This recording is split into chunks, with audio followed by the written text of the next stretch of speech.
Tonight, a new strain of COVID that was seen in the United Kingdom has now shown up in Colorado. The patient is in his 20s. Colorado's governor says the man is now in isolation and hadn't traveled recently, so it's unclear how he contracted it. Colorado health officials say the vaccines being given out now are thought to be effective against this variant. More relief on the way for hospitals working to stay ahead of the increasing COVID numbers in Georgia. The state planning to reopen a temporary hospital at the Georgia World Congress Center. CBS 46's Zach Summers is there live with how this is going to help free up some hospital space. Zach, good evening. Good evening, Sean. Coronavirus cases are much higher now than they were over the summer when this facility last was activated. State officials hoping that it can help alleviate some of the demand on hospitals.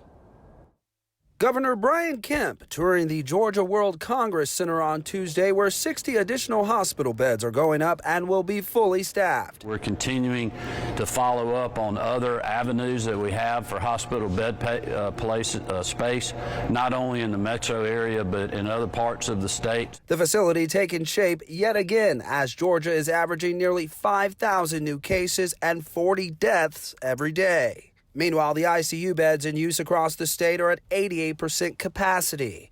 Conditions so challenging, some hospitals have even warned of rationing care. The number of COVID patients in our hospitals has doubled in less than a month, and we're reaching a breaking point.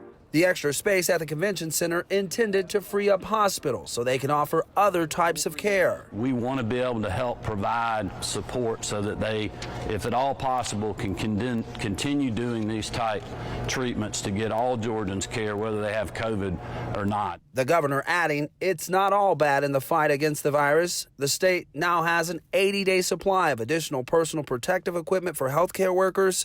This as they continue to administer the more than 400,000 doses of the vaccines to Georgia's most vulnerable. So they see light at the end of the tunnel.